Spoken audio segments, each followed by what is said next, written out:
So, good day everyone. No? So, now I will demonstrate the hybrid topology that I created. So, let's start. So, we have there. So, ako nagibutang daan. No? Natay, admin office, then registrar office. Then, there is sa ubos is a computer lab. So, ako try test. So, ako na nagipangput ng mga IP address, HPC, and printer para connected siya. So, I will show you the connection. So, magamit lang tag real time para dali ra. Makita ra man din na successful yung connection. Kaya ning kaysa ning simulation is makita kung sa'y pagdagan sa connection nila. So, let's start. So, kaya na to PC1 connect siya. So, the printer. So, kita na to successful. Yan, try na taglain. PC3 to PC1. So, successful siya. Tayo na kita PC4 to PC6. Successful yan po na. Successful.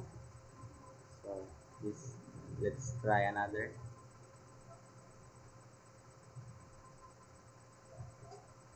PC2 to So, successful. Try tag last.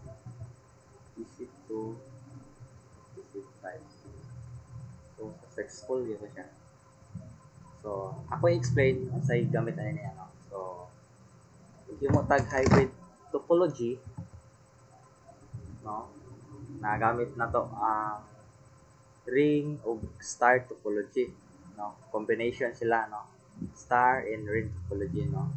So, kung na-confuse mo unsay gamit aning computer lab ring, gamit ni siya for redundancy and reliability, no? So, in a ring topology, no, if na connection ma-fail, data can travel the opposite direction around the circle, no? So, this provides backup path that are not available in a star topology.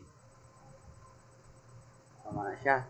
So, hybrid demonstration ta. So, ako explain. So, by combining star topology and ring topology, it shows how the real world network often mix different design to meet specific needs. No? Sabi niya siya. And the next is scalability. No? So, the rings allows the computer lab to expand easily. No? So, actually, we can add more switches to the ring as the lab grows. Dako pa siya. No? So, we can put switches to the ring as the lab mo dako siya, grow. So, without redesigning the entire network. No? So, the star topology is in the office provides simplicity and easy management while the ring lab offer resilience. No?